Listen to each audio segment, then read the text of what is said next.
Well, hello there, this is Diamond from Diamond Shine Stove. Guys, I'm super excited to see you today.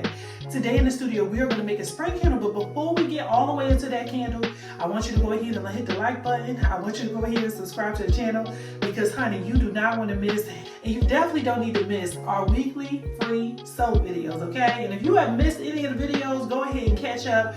The next soap we're going to be doing is some spinach powder, but we're going to talk about that later. Let's talk about what we're going to be doing today.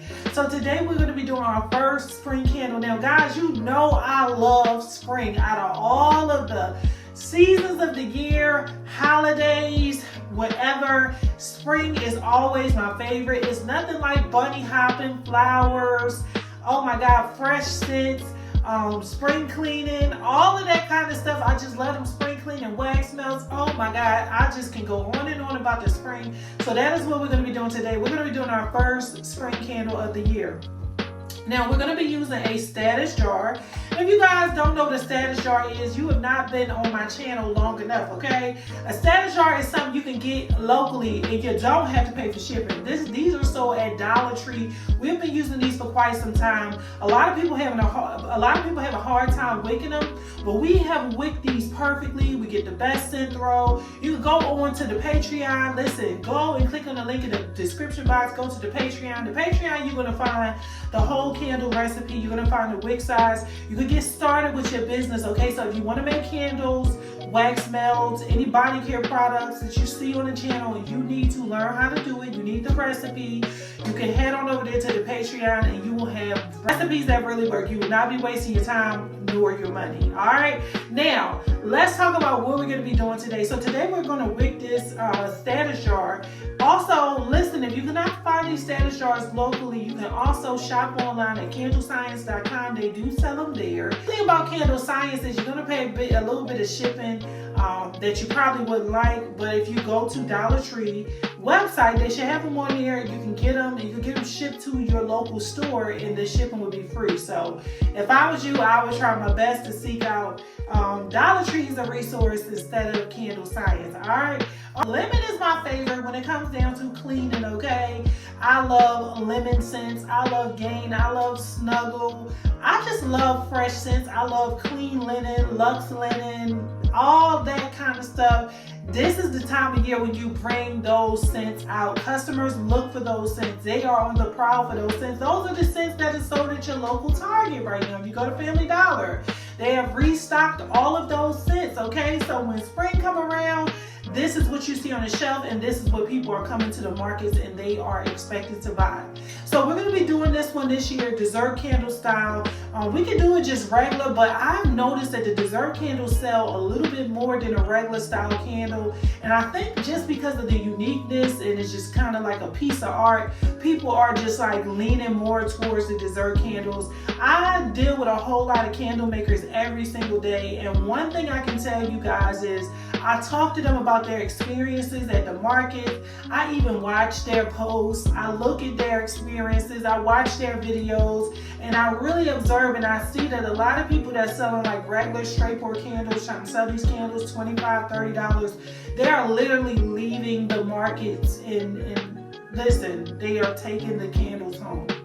That is what's happening. So you don't want to be that person. You want to make sure that whatever you do, you make it unique. Don't just make a candle when you're like, I ain't trying to do all that. I'm too much. Don't be like that, okay? Because I'm telling you, if you really invest your time into something and create something that you look at and you're pleased with in the end, it will sell. Because people can look at it and tell, like, okay, she really took her time on this. So with all that being said, let's go ahead and get into it. We're going to make 2 layers.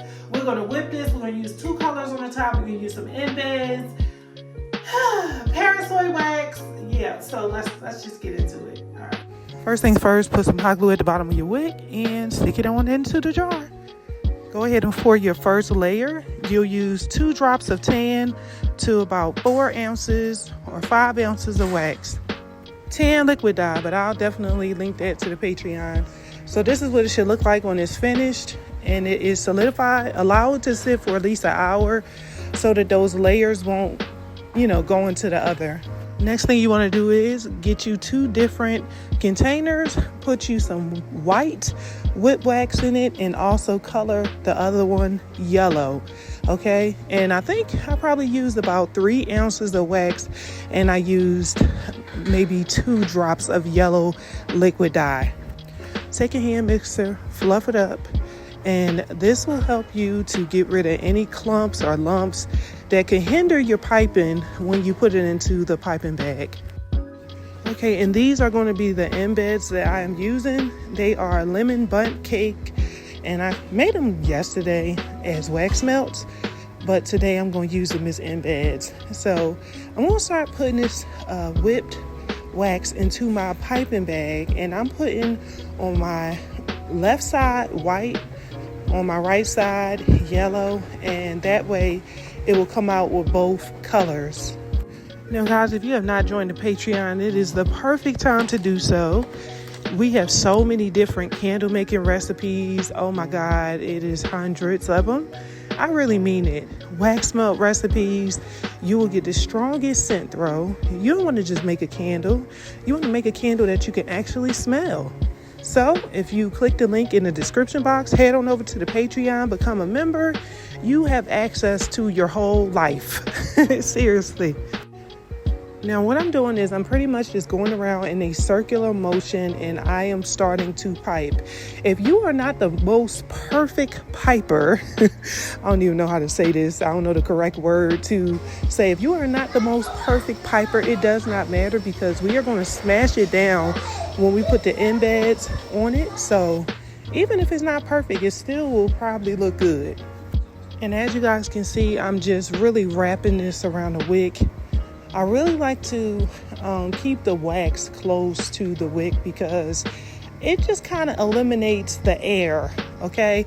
Sometimes you can leave a lot of space in between that wick and the wax, and it can cause it to tunnel or just to burn improperly.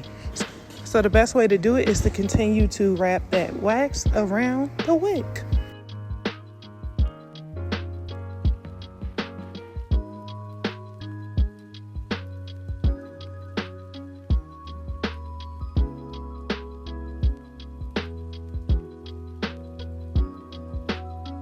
Okay, so it's embed time. What I'm doing is pretty much trying to figure out where to put my embed. So I decided to go with the right side because I had more whip on that side. So I'm just going to take that and just press it in. And then on the left side, I am going to put a lemon. Now, these embeds were made from, one of them was made from straight paraffin. The other one was made from a Parasoy tart wax. Not all waxes are compatible with your wax, so don't just think you can use any style embed, okay? You need to make sure that you use a compatible wax because it will burn crazy. You will get a crazy high flame. And also you need to make sure that you watch your fragrance load in those embeds as well. So I am twisting my wick and wrapping it down, and this is just for decorations, like if I wanted to put it on my website or something like that, but I would never ever sell a wick with the twist in it like that because it produces a really high unsafe flame. And I just think that, you know, as a customer, if that is their first view when they light your candle, even though the flame does normalize, it does kind of stabilize after burning for some time, it's still, it looks really bad. Well guys, I am finished with this candle. It really didn't take that long to do. It came out really nice. In the end, I ended up putting a little bit more white wax into my piping bag because you see more yellow, and this is the final look.